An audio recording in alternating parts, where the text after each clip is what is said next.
Boa noite, pessoal. Sejam todos muito bem-vindos. Vamos dar início a mais uma live. Nossa live de hoje sobre arrolamento comum aqui no nas nossas lives de aquecimento, né? Para o nosso curso intensivo gratuito de prática em direito sucessório. E hoje com um convidado para lá de especial, né? Querido amigo e professor Rodrigo Mazei. Vamos falar sobre um tema muito legal, um tema que interessa a todos aqueles que atuam com direito sucessório. Já vi que o professor Rodrigo solicitou aqui a participação. E como esse tema ele merece uma atenção muito especial e há muitas coisas a serem tratadas hoje aqui, eu já vou admitir o professor Rodrigo Mazei. Antes apenas eu peço, pessoal, aviãozinho, para que o Instagram possa, então, divulgar essa nossa live para outras pessoas. Eu sempre peço isso porque outras pessoas vão ficar sabendo da nossa live e vão ter a oportunidade também de aprender aí com o professor Rodrigo Mazei. Então, peço que vocês compartilhem aí, por favor, para a gente poder expandir aí essa nossa live para outras pessoas. Vamos lá, cadê o professor Rodrigo? Vai entrar. Sejam todos muito bem-vindos. Que legal, Bruno. Mas aí, meu amigo, boa noite, seja bem-vindo. Boa noite, ó. Coincidentemente, a blusa coincidente não, que eu procurei lá, e, ó, tava lá no meu armário.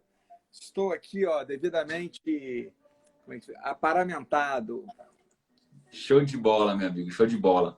Olha, seja muito bem-vindo mais uma vez para hoje uma live. Eu estava falando para os amigos aqui, uma live para lá de especial. O Rodrigo travou para mim aqui. Rodrigo, não sei se é a minha conexão ou é a sua. Deixa eu ver aqui se volta para mim.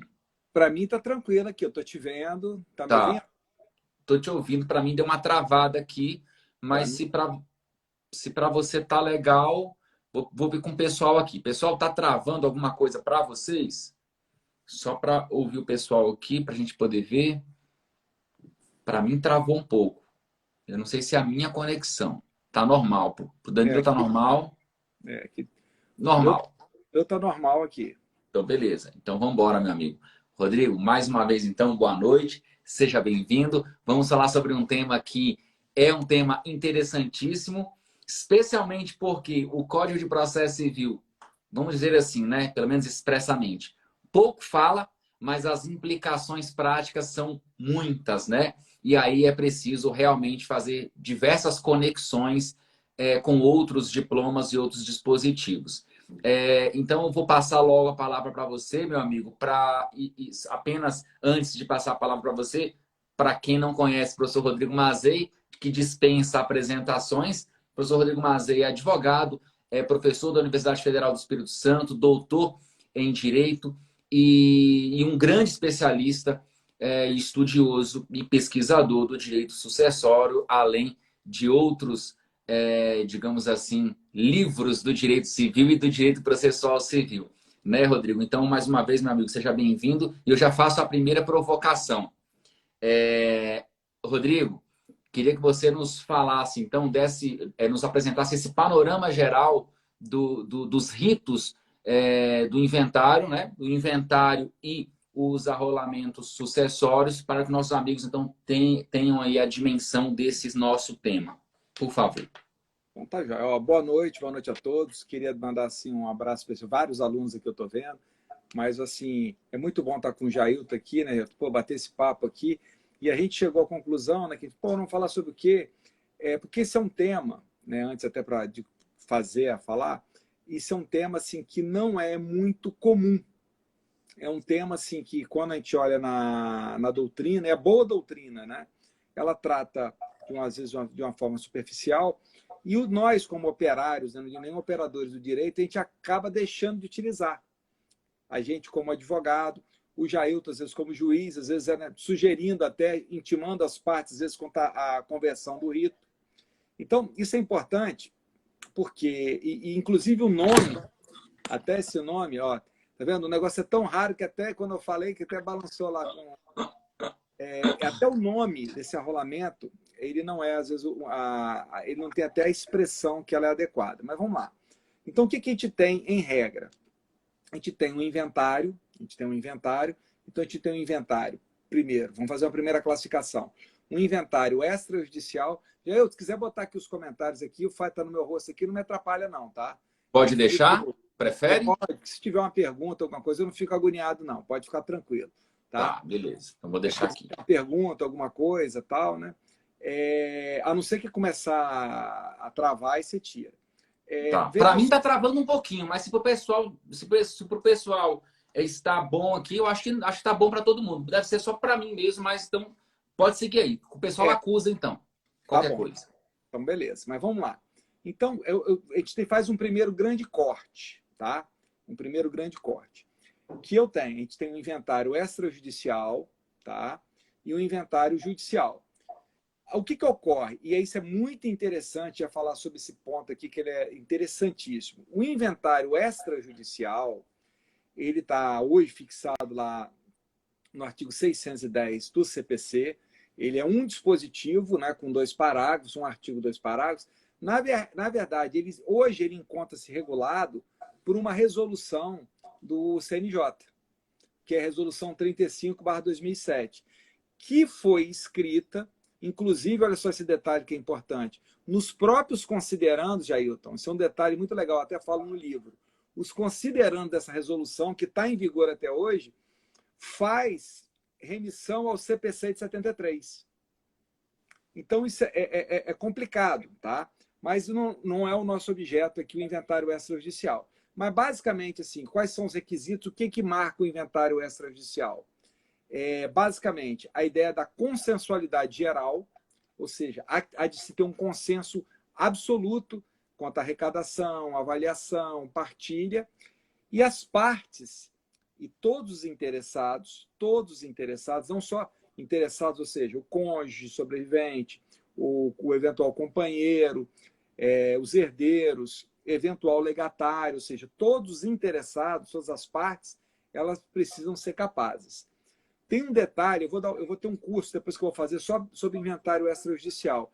Não é o objetivo agora, mas como eu sei que você e eu acompanho seu curso, faço parte lá do seu curso, acompanho aí suas pílulas que você coloca, eu já vou fazer até uma provocação aqui. Olha como é que tem um detalhe interessantíssimo que as pessoas não se tocaram. O artigo 610, quando ele fala em capacidade, ele não... ele tinha uma visão vinculada ao Código Civil. Ele não dialogou com o Estatuto da Pessoa. Então, isso é interessante, porque eu posso ter situações que no passado eram consideradas de incapacidade, que hoje não são mais. Então, eu posso ter até um alargamento. Mas, então, o que marca o inventário extrajudicial, basicamente? Em tese, todos os interessados têm que ser capazes, ok? Todos têm que ser capazes, interessados no sentido amplo, e também a ampla consensualidade. Não pode ter uma discordância. Então, isso é uma característica do inventário extrajudicial. No plano judicial, que interessa, olha como é que isso é muito bacana o que eu vou falar. Isso aqui é muito legal, tá? No plano judicial, e eu tenho um artigo que depois a gente pode falar dele, que está disponível lá no meu canal, também está disponível no canal do professor Jailton, ele também colocou, sobre arrolamento. Olha o que eu vou falar para vocês, que isso aqui é muito sutil. O inventário sucessório, ele é um procedimento especial observando o código. Perfeito? Ele tem um procedimento todo especial observando o código. Então, esse inventário judicial como procedimento especial, ele tem, na verdade, ele tem o principal dele se chama, né, que o pessoal fala do inventário solene. É aquele inventário com várias fases demarcadas, ou seja, primeiro se nomeia o inventariante, depois as primeiras declarações, manifestação sobre as primeiras declarações, avaliação dos bens, liquidação da herança, pedidos de partilha, ou seja, ele é todo fracionado, ele é dividido em várias fases. Então, veja, o inventário padrão, eu tenho, olha como é que isso é legal, Jailton, eu tenho, mesmo sendo um procedimento especial, eu tenho um inventário judicial como padrão, que é esse chamado de inventário solene, que ele é com várias fases. Só que eu tenho, lá no artigo 659, até o artigo 663, uma hipótese de arrolamento, que é chamada de arrolamento sumário. E eu tenho no 664, e ele fala um pouquinho no 665, uma outra hipótese de arrolamento que se chama de arrolamento comum, que vai ser o objeto da nossa conversa. Qual que é a diferença básica dos dois? O arrolamento sumário, que está no 659 até o 663, ele é um arrolamento também judicial, ok? Ele é um arrolamento judicial, mas que é necessário também o quê? A ampla consensualidade dos interessados. Nisso ele é muito parecido com o inventário extrajudicial, ok? E um outro ponto também que ele tem, que ele é muito parecido com o inventário extrajudicial. Qual que é o outro ponto? Só pode participar os capazes. Pessoas interessadas capazes. Aí, então, as pessoas às vezes falam assim, teve até durante um período que as pessoas falavam assim, então existe falta de interesse de agir no arrolamento sumário. Eu acho que até o nome adequado, tem um colega que está assistindo aqui, o professor Vinícius Santana, uma vez eu conversando com ele, para mim o arrolamento sumário, e essa expressão arrolamento sumário não é doutrinária. Ela está aqui, ó, expressa lá no artigo 659. Ele usa no 660. Essa legislador. arrolamento sumário está no artigo 660. Ela é equivocada, porque, na verdade, deveria ser arrolamento consensual. Porque é isso que vai fazer a grande diferença para o arrolamento comum que a gente vai falar. Mas aí teve uma discussão na doutrina, então uma falta de interesse para o arrolamento sumário. Ok? Falta de interesse para o arrolamento sumário, porque se os requisitos são mesmo do extrajudicial, por que eu vou movimentar a máquina do judiciário? Eu hoje, conversando para mim com até o autor dessa obra aqui, que é um dos grandes livros, hoje um clássico, né, do Inventário e Partilha, o professor Euclides de Oliveira, ele até falou, poxa, você não acha que perdeu espaço a gente bater num papo? Eu dou, assim, entre vários argumentos, que tá, inclusive se está lá no meu livro, né, que deve sair, se Deus quiser, aqui agora.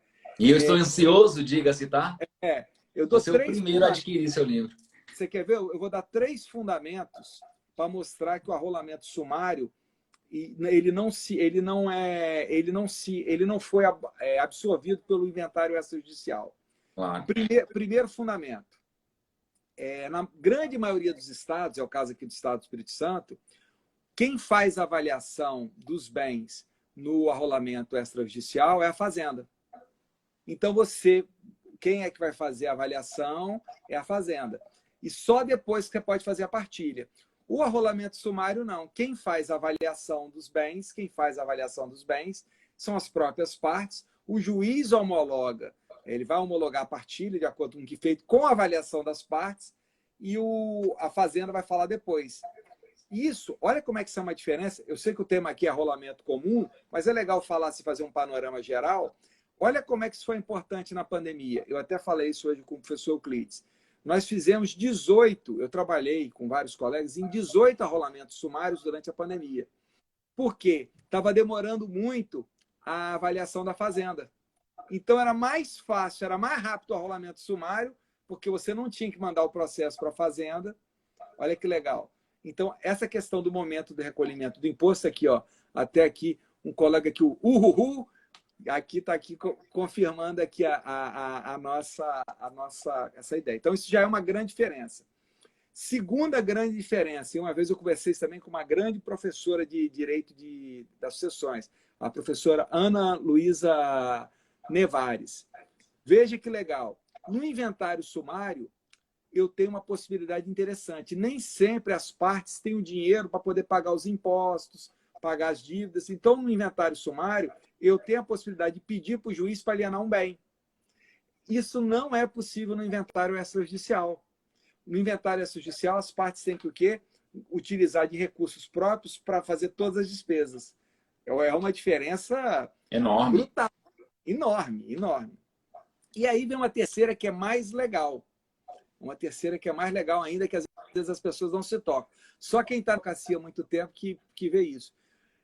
Às vezes, essa situação da consensualidade, da capacidade, ela só ocorre no meio do processo. Então, o que Isso. ocorre? Você pode, então, o arrolamento sumário, olha que massa, ele pode ser objeto de conversão. E aí você aproveita as custas que você já pagou. Se você sair do inventário judicial para o inventário extrajudicial, você não vai ser reembolsado das custas e vai ter que pagar as custas cartorárias. Então, não Exatamente. são... Então, olha como é que é legal. Então, o arrolamento sumário, ele, por excelência, ele é muito semelhante ao inventário extrajudicial. Por isso que a minha expressão no livro, lá eu falo, mais adequada seria arrolamento judicial consensual. Ok? E não arrolamento sumário. Porque, corretamente, o arrolamento sumário seria o arrolamento comum. E ele Então, acaba só para sendo um fazer aqui procedimento de jurisdição voluntária, né? É, é, Ele acaba tendo esse viés. ele tem um ponto, agora que eu vou falar, pô, você leu minha cabeça aqui, ó, você leu a minha intenção voluntária? Rapaz, isso aqui é uma questão para quem vai fazer concurso, hein? Faixa preta essa, a Débora que é me orientando aqui, já colocou uma faixa preta, aquela para perguntar para o sujeito na hora do concurso e ele sofrer na hora do concurso. Você sabe que quem participa de perguntas assim difíceis, guarda, né, para fazer só para colocar o candidato assim no lugar dele. Ele tem tudo para ser o arrolamento, para tudo para ser jurisdição voluntária, né? Não contenciosa. Sabe por que eu acho que ela não é, por que ele ainda é considerado como jurisdição contenciosa? Olha lá no artigo 663. Ele admite que discordância na avaliação dos bens entre as partes e os credores. Então, ele admite um litígio secundário. Olha que interessante. Olha que bacana. Então, ele não é 100%... Ó, agora travou um pouquinho para mim aqui. Ó. Então, tenta cortar aí os Para mim tá normal. comentários. Deu uma paradinha. Vamos ver se melhora aí. Vamos lá.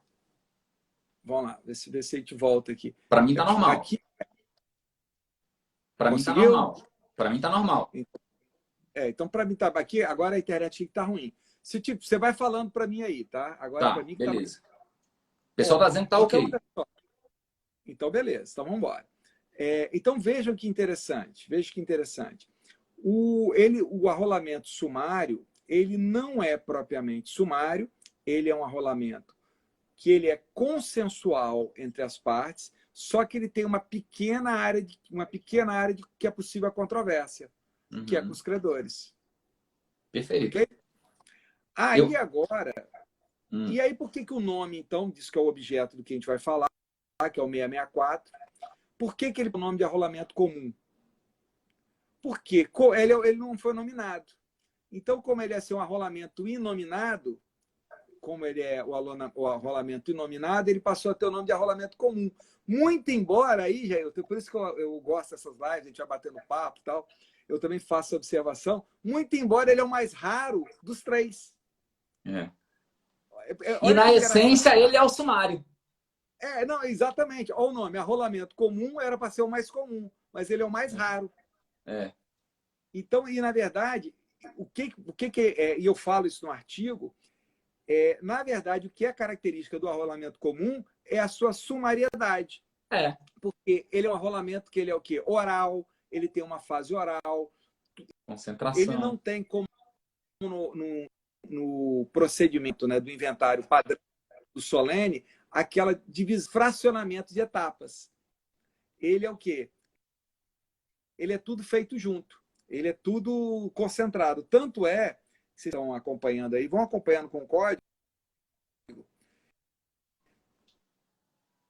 ele tem, primeira coisa, olha como é que ele tem, vou falar assim, algumas dicas, alguns pontos. Ele é simples, porque ele trabalha, qual que é o requisito dele? O teto. É o teto. Então, se 1000, ou seja, isso é muito interessante, que agora, esse ponto é fundamental aqui, gente, que eu vou falar. O teto dele é de 1000 salários mínimos, né, o equivalente a 1000 salários mínimos, referente aos bens, olha como é que ele é interessante, aos bens do espólio. Por que essa dica aqui é importante? Tem dois detalhes. Entra ameação? Não. Olha que bacana, então. Então, nós estamos falando de inventários em que os bens do espólio são acima de R$ 1.000.000. Isso é uma grande parte dos inventários. Então, eu poderia fazer pela via abreviada, porque eu desconto a minha ação. A única coisa que eu não posso descontar são as dívidas. É o valor bruto dos bens, mas são os bens do espólio. E a minha ação não é herança. Logo, a minha ação não é bem espólio. Olha que caso... Eu peguei um dia desse aí, um caso de comunhão universal de bens, que era 2 milhões e pouquinho. Já estava pronto para o pessoal, já ia fazer o inventário solene. Eu falei, não, vamos fazer... Tira a minha ação, né? Vamos O fazer. pessoal está falando que está travando aqui, mas peraí, mas eu acho que travou rapidinho e voltou. Deixa eu ver o pessoal. Eu acho que travou rapidinho, mas já voltou para mim há muito tempo. Eu não perdi nada aqui da fala do Mazei. Só para o pessoal confirmar para a gente. Mas pode continuar, Mazei. Se o pessoal falar que travou, a gente volta. Então, beleza. Então, já voltou, beleza. Mas é muita gente aqui, é muito movimento aqui. E um tema pesado, né, Mazei? Um público muito pesado. A Beatriz aí, ó, a Luana. Nós estamos aqui com um público internacional aqui, a Luana, mestranda lá em Portugal. Nós estamos com um público aqui de alto padrão. Vários professores aqui, ó. Professora Débora Nitz. O negócio aqui está em alto padrão. Então, essa é a ideia do arrolamento sumário. Então, o arrolamento sumário, ele é uma ideia, tanto é que se vocês pegarem aqui do comum, o comum, desculpa, por isso que a gente fala com essa ideia de sumariedade. Ele é sumário, na verdade. Ele já chega, olha só, você entrou com o inventário, você já tem que indicar quem é o inventariante, você já tem que apresentar a avaliação de bens e até, inclusive, um esboço da partilha. Aí, olha outra pergunta legal. Então, nesse caso, não existem primeiras declarações. Existem o quê? As declarações. Porque no inventário solene tem as primeiras e as últimas declarações que o inventário faz. Uhum. Aqui não. São as declarações. E as declarações que vão ser debatidas. Então, aí é muito legal vocês lerem o 664. Não tem termo de nomeação de inventariante. Ou seja, você cita e o pau quebra. Ou seja, você tem que fazer a parte tem que fazer o quê? A impugnação completa. E dessa impugnação completa, aí vocês vão ver na sequência lá os parágrafos, especialmente o parágrafo primeiro, isso é levado a uma audiência para o juiz decidir em audiência. Esse também é um ponto interessante, Jailton. Olha como é que isso é bacana. E aí eu falo isso no artigo. Isso mostra que esse arrolamento aqui, por isso que eu falo que o nome dele está equivocado, ele é muito parecido com o antigo procedimento sumário do CPC de 73, que está no artigo 275. Que as coisas, às vezes, elas eram decididas em audiência. Aí vai ter uma pergunta natural, né? Vai ter aquela pergunta natural. Olha como é que essa pergunta é top. Essa pergunta é bem massa. Então isso é uma exceção ao artigo 612? Eu posso produzir provas em audiência, que o 612 fala que no inventário é só prova documentada. Não, não é isso. Em audiência, as questões vão ser o quê? Debatidas. Exato. Mas não é para serem o quê? Provadas. Entendeu? Olha como é que isso é bacana. E aí, já que ele também tem essa ideia, o que é muito bacana? Eu tenho uma orientanda, a Patrícia, eu não vi se ela está aqui, ela está até escrevendo nesse sentido. Olha como é que eu posso...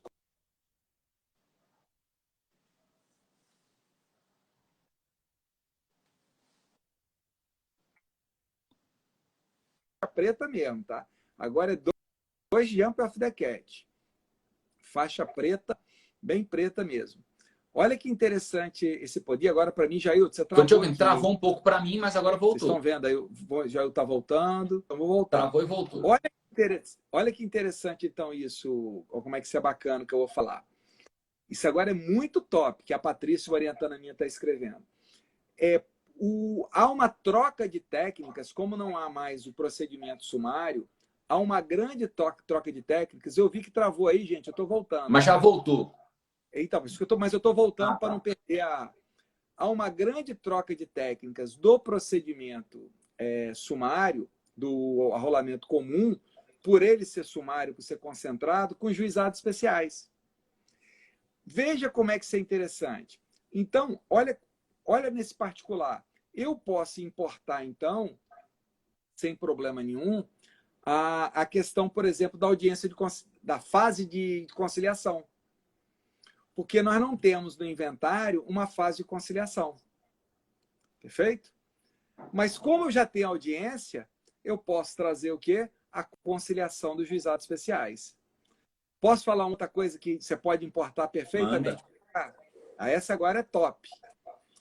Às vezes, olha como é que eu vou falar aqui. Existem exceções, algumas provas no inventário, nem toda prova no inventário é limitada à prova documentada.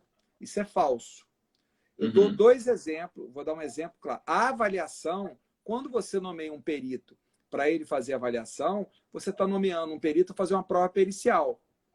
Ok? E ele leva documentada. Olha que top que eu vou falar aqui. Melhor do que isso, sabe o que você pode fazer? Você pode convocar o perito para, na audiência, tá lá nos juizados especiais, ele fazer os esclarecimentos sobre a avaliação de todos os bens. Porque aí permite o juiz, com o oral, com aquela fase oral, decidir. Então, o que bons juízes aqui no Espírito Santo têm feito, no arrolamento comum? Eles pedem para o perito, quando tem dúvida, quando há controvérsia, apresentar um laudo simples e os convoca para a audiência, para dizer sobre as impugnações. Porque isso não é, olha só, isso, a própria perícia, a própria avaliação, já é uma exceção a 612. Então, ele é encaixar a exceção de 612 dentro do arrolamento comum. Então, o prazo que tem acontecido, eu sou capaz de dizer, é o meu colega de concurso, é o professor Augusto Passamani, que é juiz da vara de off-sessões de Viana, uma das varas lá, um grande estudioso, professor de Direito Civil, professor doutor lá da UFES. Ele tem feito o quê, Jailton, para você que é magistrado, os magistrados estão ouvindo, em alguns casos, ele tem feito a conversão, intimado as partes, quando ele verifica que é possível, para fazer a conversão para o arrolamento comum. E aí, fazendo a conversão, adota o rito e o inventário acaba mais cedo. Então, essa grande... O que marca o arrolamento comum? Tem vários detalhes. Então, o sumário aqui, uma dica aqui, é o sumário no tempo. Ok? Ele é o sumário no tempo. Ele é aquilo que o Araquém de Assis chama de um plenário rápido. Ele não é de cognição sumária, cognição não, é cognição exauriente. Obviamente limitada as limitações de produção de prova, que não documentada e com as exceções, mas é para decidir tudo. O sumário olha só, gente, todo mundo pegando aqui, é uma compressão temporal, ok? Para ser o procedimento mais rápido. Essa é a ideia. E por isso se tem a oralidade nesse procedimento. Então, ele costuma ser sempre mais rápido.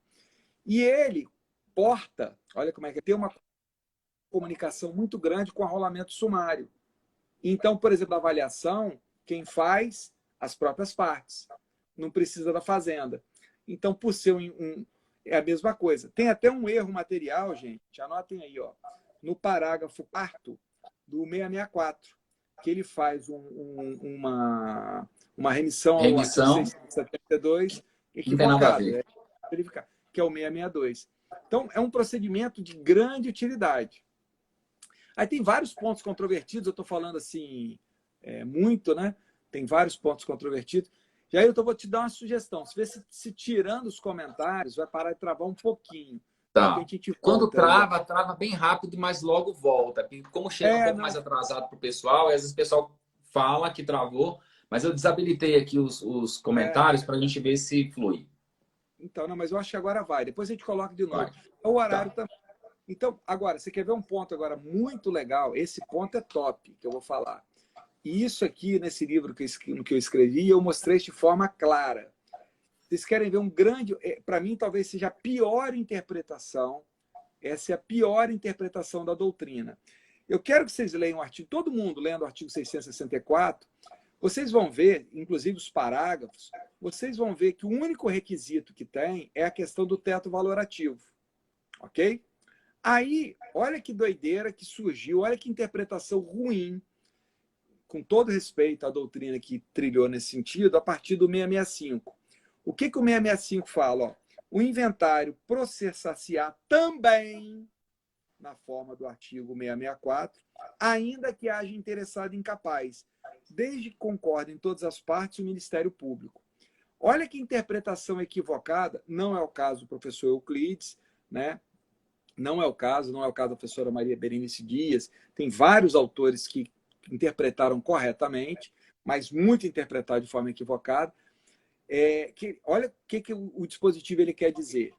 Eu posso utilizar do arrolamento comum, essa é a minha interpretação, mesmo com incapaz, e acima do seu limite do valor, se todas as partes fizerem o quê? Um negócio jurídico processual no sentido. Porque o incapaz, ele pode participar, não é requisito. Se você pegar historicamente o dispositivo, a presença do incapaz, ela não é um requisito. Tanto é assim, e a comprovar isso que eu estou falando com vocês, olha o parágrafo 1º do artigo 664. Ó, se qualquer das partes ou o Ministério Público impugnar a expectativa, olha, existe a presença do Ministério Público. Então, é interessante que a presença de incapaz, ela não é um requisito do arrolamento comum. Isso é uma interpretação equivocada. O que o 665 diz, na verdade, é o seguinte, olha, as partes, ao invés de utilizar o inventário solene, elas podem fazer negócio jurídico no sentido. Inclusive se tiver a presença de incapaz, desde que o Ministério Público concorde. Ou seja, o que o 665 quer dizer? É possível um negócio jurídico processual para que as partes, em vez de utilizar um inventário solene, utilizem o arrolamento comum. Inclusive se tiver incapaz. Só que aí a concordância não é só das partes. O Ministério Público tem que concordar também. E isso prova, isso é muito legal, olha como é que esse assunto a gente vai puxando um fio. Prova que é perfeitamente possível que no inventário sucessório exista negócio jurídico com incapaz. Bastará o quê? Que exista concordância de todos e a presença do Ministério Público. A capacidade que existe para fazer ali, professor Pedro Henrique Nogueira, Antônio do Passo Cabral, Fred Dias Júnior, meu ex-orientando, Raniel Fernandes, estão corretos e razão. A capacidade que está vinculada ao negócio jurídico processual não é a capacidade de direito material. É a capacidade, ou seja, é necessário. O que o incapaz ele tem? Ele precisa estar representado, ter um representante legal, e ele ter o quê? A tutela do Ministério Público. Nesse caso, não há mais incapacidade. O que ele não pode fazer é negócio jurídico processual por ele próprio, ou só o seu representante legal sem ouvir o Ministério Público. Depois de eu falar isso, olha como é que é fácil interpretar o 665. Legal. Deixa eu só te perguntar uma coisa. E você acha que... Essa era uma pergunta que eu ia te fazer sobre o negócio jurídico processual. E você acha que o juiz poderia... Que veja, o próprio procedimento do arrolamento comum já é, digamos assim, poderia dizer, uma flexibilização procedimental pensada pelo legislador, né? Como Sim. Qualquer outro procedimento especial, a própria Lei 9.099, etc. Você acha que, além desse negócio jurídico processual para afastar o inventário solene e adotar o arrolamento comum, independentemente do valor, o juiz, considerando o caso concreto, poderia flexibilizar também de ofício? Não, eu acho que, vamos lá, em par, vamos por partes. Se for uma hipótese em que se encaixa, as partes entraram com inventário solene, ok? Mas não é hipótese, ou seja, aquele inventário solene, ele se encaixa. Aquele caso, qual eu falei, você tem um inventário lá de 1 milhão, tal, o cara entrou com inventário solene. O que o juiz pode chegar e falar assim, ó, intime-se as partes, né? E eu não gosto nunca do juiz converter de ofício. Eu acho que é sempre importante, só intime-se as partes, tendo em vista a possibilidade, se tem interesse em fazer a conversão, motivando o porquê não, caso não faça. Por quê? Olha como é que eu falo de novo. Sua pergunta ela é muito, muito importante, tá? Muito técnica. No procedimento sumário antes, qual que era uma das hipóteses que, mesmo você dentro do sumário, você podia fugir do sumário? Quando a questão era complexa. Por exemplo, você tinha que fazer uma prova pericial, você tinha, às vezes, uma grande acumulação de pedidos. Então, quando você queria... Aí que a parte falava, olha, eu quero ir para o rito comum, porque pelo rito sumário, na verdade, ele não vai comportar. Porque o rito sumário, o procedimento sumário, que está aqui no rolamento comum, ele pressupõe o quê? Simplicidade. Então, ele pode falar, olha, aqui não seria o caso, porque, embora eu estou do teto abaixo, eu tinha 5 coisas, 6 coisas de forma complexa. Então, é o melhor eu seguir. Por exemplo, eu tenho muitos devedores.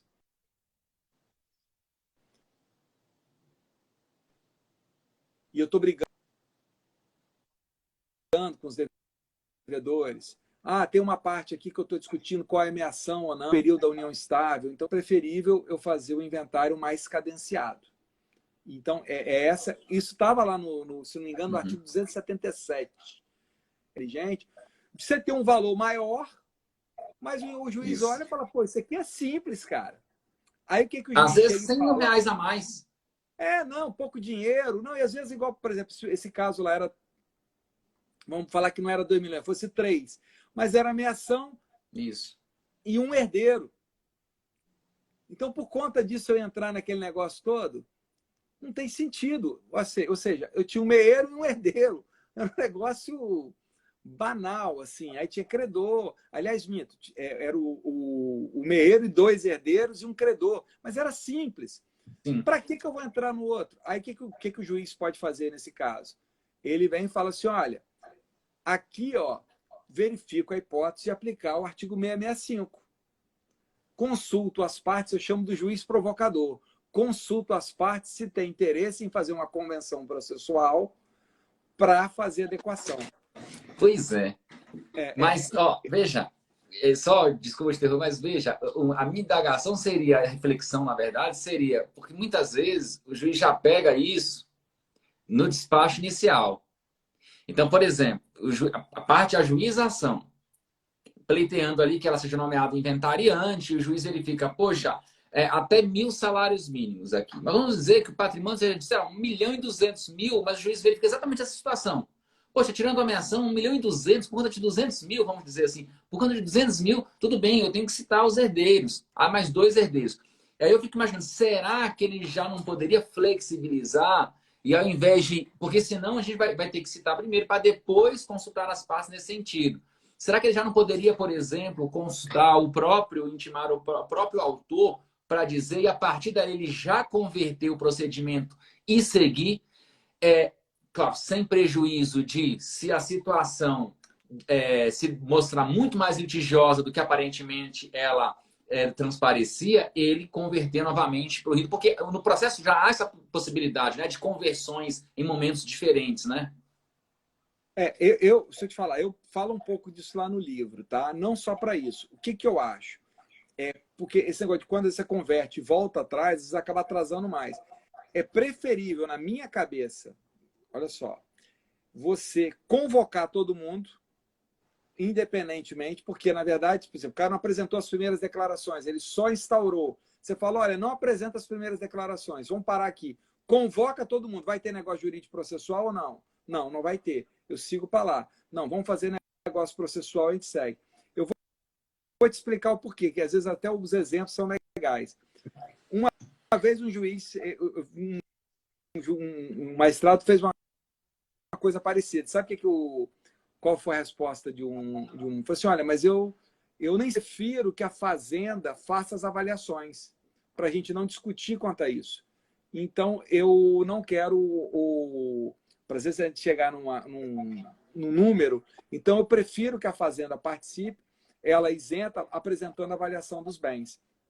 Então, eu acho que o juiz tem que estar atento, tá? Mas, assim, eu acho que esse tipo de conversão é sempre bom o juiz consultar. E eu vou te dizer mais, isso não é nem demorado. Eu vou falar um negócio aqui que foge um pouco aqui do tema.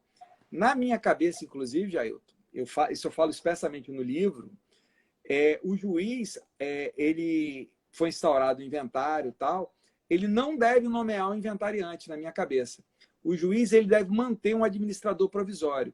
E ele deve citar todas as partes, para que as partes, primeiro, elas façam a eleição do inventariante. Volta para nossa live do condomínio, né? Exatamente, eu aplico a regra do condomínio. Para quem não assistiu a live, o professor Mazei tratou disso na nossa última live. E aí eu vou falar, não sei se o Daniel, meu amigo lá de Aracaju, grande advogado lá em Aracaju, ele estava falando, ele falou, pô, eu usei essa técnica, sabe o que aconteceu? Acabou o litígio, sabe o que eles fizeram de plano antes de ter? Nomearam 2 inventariantes. Dois. Inventariante conjunto.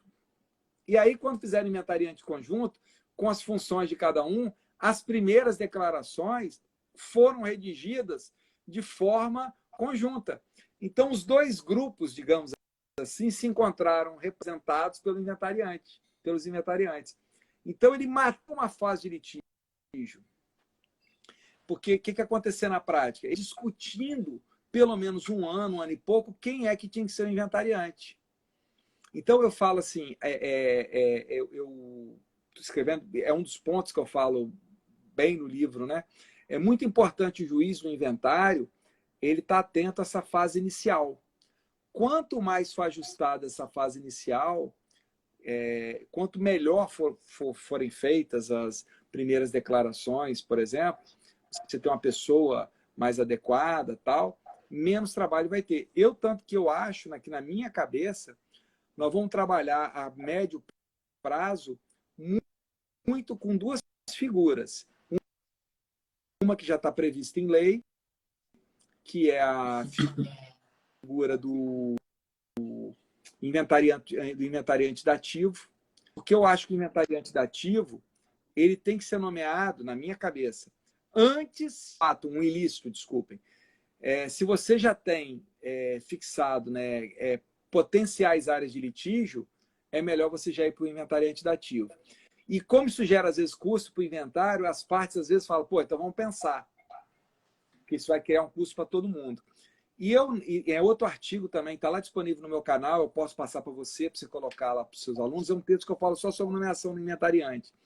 Isso é muito interessante também, porque se você importar as técnicas de tutor para a nomeação do tutor, você tem que evitar a nomeação de pessoas que estão em área de conflito. Exatamente. E por que é assim? Por que é assim na tutela e não é assim na inventariança? Então, é um sistema assim que eu penso que a gente pode... É bem diferente. Eu acho que o arrolamento, essa questão do arrolamento comum, a gente utiliza muito pouco. A minha sócia Bianca, que te tirou os comentários, eu vi ela passando aqui, e eu falei, Bianca, nós temos que ter uma atenção especial a isso. E aqui eu vou dar uma dica de ouro para vocês aqui agora, que todo mundo que trabalha com isso vai utilizar. Sobrepartilha. Na sobrepartilha sempre tem consenso? Não. Raras são as sobrepartilhas, que a sobrepartilha seria o quê? Aquele bem que se achou depois, o bem que se jogou para fora, um bem litigioso. Raríssimos são os de sobrepartilha que o valor do bem é acima de 1.000 salários mínimos. Eu estou para te dizer que não chega a 5%. Por que não fazer a sobrepartilha pelo arrolamento comum? aliás o procedimento do inventário, ele não determina o procedimento da sobrepartilha, né? Então, aí o que a doutrina Não fala? pode, pelo menos não pode, né? Então, aí o que a doutrina fala? Ah, como a sobrepartilha não tem um procedimento desenhado, você cai no procedimento do inventário. Aí, pô, se você cai no procedimento do inventário, eu vou para o rolamento comum, que ele é mais concentrado. A sobrepartilha normalmente vai ser um bem só. A questão é fácil de resolver. Concentro tudo. Em regra, o valor é abaixo de 1.000 salários mínimos, igual abaixo. Ou ainda posso fazer negócio jurídico nesse sentido. Então, é legal porque o arrolamento comum, se ele for aplicado para sobrepartilha, ele já é super útil. Então, E ainda você entende também que, não havendo litígio sobre ele, o fato de o inventário ter sido judicial não impediria, então, que a sobrepartilha fosse feita extrajudicialmente, e vice-versa. Porque às vezes pode ter inventário sem extrajudicial problema também, nenhum. porque há consenso. Hum? Não há, se eu te falar, o inventário extrajudicial, você pode fazer uma sobrepartilha tanto judicial quanto extrajudicial. Se houver consenso, você faz extrajudicial. Se houver consenso, mas, por exemplo, tem que vender um bem para poder pagar, igual eu falei antes, ou, eventualmente, tem um credor que você quer dar um bem em garantia, ou também você quer avaliar tal, você pode fazer sobrepartilha pelo arrolamento sumário. A sua pergunta me leva a mostrar aqui que é o começo do artigo. O que é importante entender? Preste atenção quem está aí na live aí. O inventário judicial, então, ele tem 3 procedimentos. Ele tem um procedimento que é o inventário solene. E olha como é que isso agora é bacana. Eu, coincidentemente, escrevi isso, o Fred, o Cabral e o Leonardo escreveram muito semelhante, mas com outras palavras. O inventário solene, ele é para o procedimento comum especial. Perfeito? Só que no âmbito do inventário, ele é o procedimento padrão. Exato. O arrolamento sumário e o arrolamento comum, eles são procedimentos especiais na ótica do inventário. Aí, por isso que eu brinco que eles são procedimentos duplamente especiais. Por que duplamente especial? Porque ele é especial, porque ele não se encaixa no procedimento comum. E ele é especial porque ele foge do procedimento solene, do procedimento padrão do inventário. Então, isso é uma sacada muito, muito legal. Então, é um assunto assim que a gente tinha que trabalhar mais. Essas técnicas, então. Eu não sei se no artigo eu chego a falar isso. O que eu costumo dizer também? Agora, essa é faixa preta que eu vou falar, tá, Jair? Essa é faixa preta mesmo, tá? 10º Dan. 10º Dan. Às vezes no inventário, se ficar com dúvida aí a galera aí, agora está sem comentário, mas se ficar com dúvida eu volto, tá? Às vezes no inventário solene, você tem mais de um ponto controvertido. Então você tem, por exemplo, a ameação, a avaliação dos bens, os bens dados em colação, as dívidas do espólio. 4 assuntos, por isso que eu falo, é um texto que eu escrevi em homenagem ao professor Dinamarco, que o inventário ele é, por natureza, policêntrico. Policêntrico porque ele pode ter vários centros nervosos, várias discussões, ou seja, várias ações dentro do inventário. Travou, mas várias voltou. discussões dentro do inventário. Ok? Conseguindo me ouvir aí? Essa agora é faixa preta, tá? Mas é muito importante isso. Eu acho que as partes podem fazer negócio jurídico processual para importar o arrolamento comum para determinadas discussões. Então, ainda que eu faça o inventário solene para tudo, não há óbice com a ideia de importação de técnica, porque para determinados assuntos eu importe a técnica do arrolamento comum. Aí eu faço tudo em audiência. Por exemplo, às vezes, a discussão sobre colação ela é mais simples. A discussão sobre meação ela é mais simples. Aí você vai falar, pô, mas aí, qual a importância disso? Cara, isso é muito importante porque nem sempre a discussão dos herdeiros necessários, da colação, ela abrange todo mundo. Exato. Aí você simplifica essa discussão. Então é menos gente discutindo o problema. E você concentra o debate. Então você resolve esse problema aqui, independente da outro ponto. Por isso que eu falo, eu tenho um amigo que é ortopedista, uma vez ele falou isso, eu não esqueci. Quando você tem uma pessoa que está com vários ossos quebrados, não adianta você querer consertar todos os ossos ao mesmo tempo. Você tem que ter uma sequência de ossos. E as técnicas não podem ser iguais. Então, dentro do inventário, o que é interessante? Você tem que isolar os ossos que estão quebrados e saber como é que você vai recuperar. Olhar a sequência lógica e utilizar a técnica adequada em cada ponto. A gente tem Perfeito. feito isso lá no escritório e tem tido, assim, muito sucesso. E aí, até um ponto legal, viu o Márcio aqui entrando, um colega aqui que está fazendo uma parceria agora recente. Você sabe uma das coisas mais legais que aconteceu comigo na pandemia, Jailton? Hoje, a quantidade de colega, não é nem de processo que eu estou trabalhando fora, tal, do Espírito Santo, a quantidade de colegas que o nosso escritório hoje atende em inventários. Então, às vezes, pô, Bacana. tem um caso tal. E às vezes os 2 escritórios, 3 escritórios, eles procuram a gente, não é como um mediador propriamente dito, mas para pensar em alguma coisa, como se fosse o ortopedista lá, para ver qual a melhor. E a gente não abre mão do arrolamento comum. Não só o arrolamento comum, que aí, gente, para fechar essa parte aqui, já estamos aqui no horário já. Olha só, eu posso trabalhar, então, um arrolamento comum como procedimento completo para resolver todo o inventário, mas eu não posso descartar do arrolamento comum como uma técnica de importação para determinado ponto do inventário.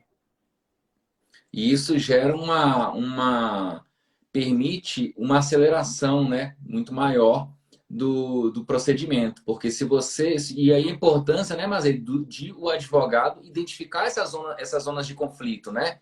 Ele vai identificando essas zonas de conflito para poder ir resolvendo problemas de forma específica e se valendo de técnicas também que vão permitir essa maior celeridade aí ao processo e essas técnicas certamente vão imprimir uma maior celeridade no processo. Isso realmente é algo muito legal. E eu queria te fazer 2 perguntas, sabendo que nosso tempo está acabando aqui. A primeira é, se você puder falar sucintamente da importância da calendarização processual para o inventário.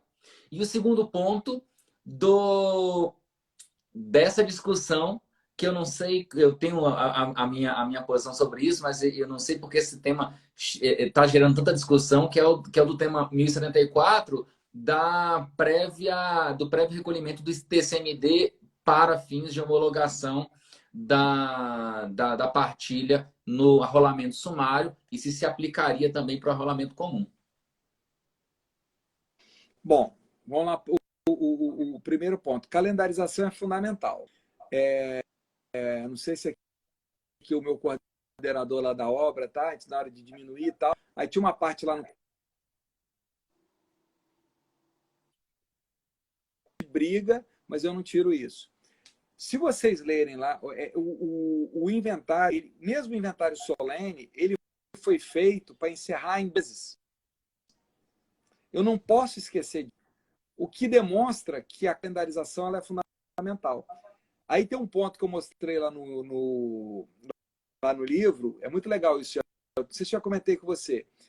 Olha 2 dados que aconteceram. Olha como é que o legislador foi desavisado no CPC. Os prazos do inventário, vários prazos do inventário, eles foram aumentados. E além de aumentados, eles correm agora em dias úteis. Você sabe o que eu comprovei lá no livro? Se a gente passar todas, não termina em 12 meses. Ou seja, criar uma fixa de acesso à calendarização. Vou pegar um pouco do que você falou antes. Eu acho que tem duas coisas que são diferentes. Tem um calendário que ele é montado pelas próprias partes, se debate e tal. Você pode marcar uma audiência para isso, não há problema nenhum se fazer, que isso não tem nada a ver. O inventário não está proibido de fazer audiência. O que não pode fazer no inventário é colher prova oral. É só isso. Seja depoimento pessoal, é só isso. Tá? E ainda assim, para remoção de inventariante, pode fazer essa prova. Mas vamos lá. Então, o juiz pode marcar essa audiência, aí eu vou concordar com você. O que o juiz ele pode fazer? Isso é muito top. Aí eu falo que eu não é só o juiz provocador, é o juiz construtor. Ele já propõe o calendário, fala, olha, vamos fazer o calendário desse jeito. E intima as partes para se manifestar. E para dizer o seguinte, se não concordar com o calendário, mostrar de forma motivada por que não concorda com o calendário. Porque aí ele vai decidir. E isso está na alçada do 139. Porque o juiz já fixa uma calendarização, ou seja, fala, olha, eu estou fazendo essa proposta. Quero ouvir sugestões e se vocês não concordarem com isso aqui, me apresente o motivo que eu não concorde, a sugestão tal. Sempre motivada. Porque, às vezes, a própria sugestão da parte, o juiz pode, com um contraditório, refazer. Então, eu sou totalmente, não só ao calendário mesmo do 191, sou totalmente favorável. A questão, para mim, eu não tenho dúvida. São duas coisas diferentes. Para mim, o STJ e o STJ já se manifestou muito nesse sentido, tende a julgar aí. Não é necessário, tanto no arrolamento comum quanto no arrolamento sumário, e isso no sumário está bem mais claro ainda, isso no sumário está bem mais claro, é isso a posição majoritária do STJ, que seja necessário recolher o imposto para o juiz julgar a partilha. O recolhimento pode ser depois. Por que eu falo que isso não cria, em tese, prejuízo à fazenda? Primeiro que a fazenda vai ser ouvida, ok? E pela própria legislação, no caso de bem imóvel, por exemplo, você não pode fazer o registro sem um pagamento do imposto. Então, o fato do juiz julgar a partilha não está absolvendo, julgar a partilha sem o pagamento do imposto, não está absolvendo a parte em hipótese nenhuma de não pagar um imposto. Isso é uma característica do procedimento, né, dos arrolamentos, que são o quê? Mais curtos. Tá? Agora, o que tem que observar aí é uma outra coisa. Isso uma coisa é uma coisa, outra coisa é outra coisa. O que não me parece que está incluído aí? Tem dívida com a União, tem dívida e tal. Aí o artigo 192 você tem que juntar certidões negativas. Então veja como é que não são coisas iguais. São dívidas do esporte. Isso. E aí tem uma grande novidade do 654, que é muito interessante, é aquela ideia de você fazer uma caução. O artigo 654, parágrafo único, ele fala, tendo dívida, se essa dívida ficar lá, você pode fazer uma caução. Né? Você pode dar em garantia. Então, também é uma saída.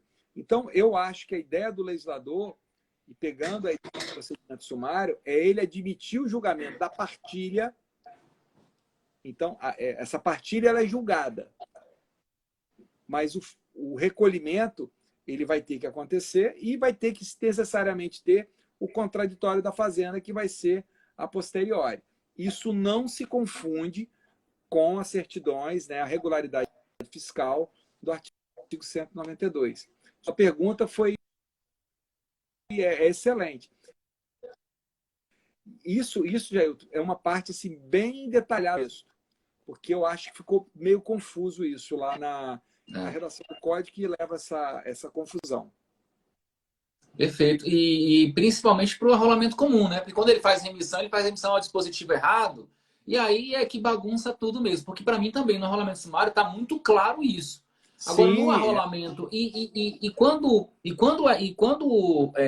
essa questão ela foi levada ao STJ e o STJ vai fixar a tese, lá quando a gente lê no STJ, a tese ele fala rolamento sumário, né? Eu acho assim que o STJ precisa definir isso no julgamento também, fixar a tese.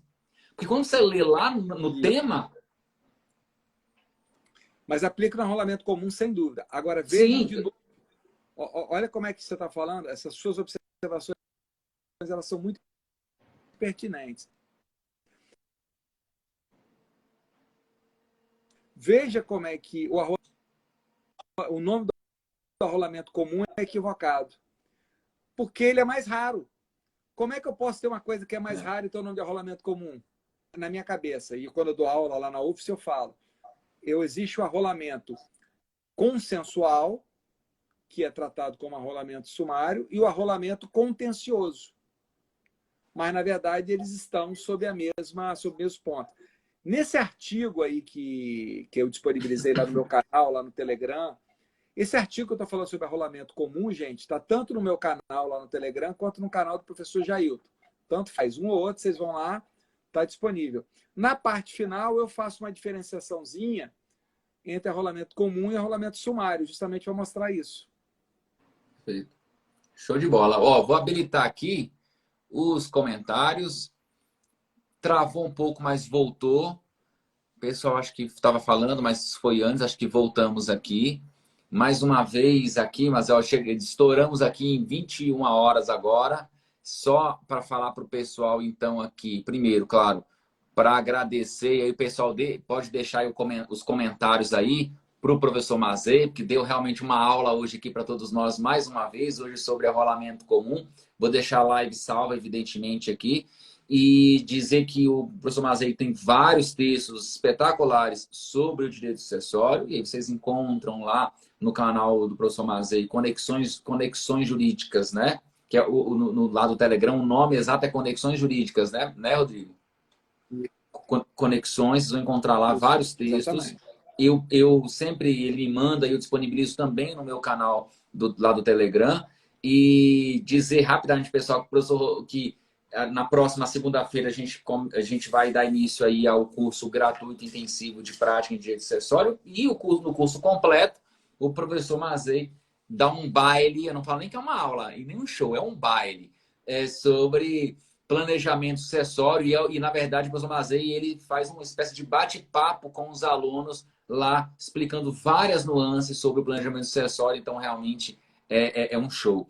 Mazei, meu amigo, mais uma vez eu queria te agradecer imensamente aí pela aula de hoje, pelas reflexões, são reflexões profundas, poucas pessoas, poucos, e eu diria poucos doutrinadores do Brasil têm essa capacidade que você tem de identificar pontos sensíveis e de fazer realmente muitas conexões jurídicas, e você tem essa capacidade de migrar do material para o processual, do processual para o material, fazer essas conexões. Isso é muito, muito legal. Isso fica muito claro nos seus textos. E dizer que eu estou aguardando ansioso o seu livro de direito sucessório e já fazer aqui o convite a todos os nossos amigos para que todos vocês conheçam, então, a obra do professor Mazei assim que ela for publicada, porque eu não tenho dúvidas, Mazei, que será realmente um divisor de águas aí no estudo e na aplicação prática dessas normas materiais e processuais, evidentemente, relacionadas ao direito acessório, ao inventário e os seus ritos. Então, meu amigo, parabéns pelo trabalho. Mais uma vez, muito obrigado. E passo a palavra para você, para as suas considerações finais aí, para os nossos queridos amigos aí que prestigiaram até esse horário. Não, eu agradeço, como eu falei, eu sigo o Jailton lá. Eu acho que é muito, muito interessante as pílulas que o professor Jailton vem fazendo sobre direito sucessório, vale seguir. O curso, eu sou suspeito, né, porque eu faço parte lá do corpo docente, acho o curso fantástico para quem gosta de direito sucessório, porque a gente trata o direito sucessório lá no dia a dia, de uma forma simples, para a pessoa entender como foi a questão da live. E fica a questão aqui, para quem assistiu a live, né, que a gente falou muita coisa, às vezes um ponto mais profundo, é a leitura agora do texto, né? Porque não é um texto longo, é um texto que não é muito longo. Então, fazendo a leitura do texto, então, por exemplo, aqui teve um que falou, ficou um pouco de dúvida se aplica ou não a questão do imposto lá no rolamento comum. Se aplica, é a mesma coisa no rolamento sumário, isso está lá. Então, eu acho que assim, algumas dúvidas, algumas questões, elas vão estar lá no texto. Então, gente, um beijo no coração, muito feliz de estar aqui, né? E se Deus quiser, em breve aí a gente faz uma outra live, eu já sobre outro tema. Espero aí, né, quando sair o livro, faço questão de fazer uma live com você para a gente escolher também um outro tema, a gente bater um papo sobre isso aí, tá? Maravilha, um beijo meu amigo. para todos vocês aí, ó. Um forte abraço, pessoal. Muito obrigado. Mas aí, querido, obrigado. Um abraço.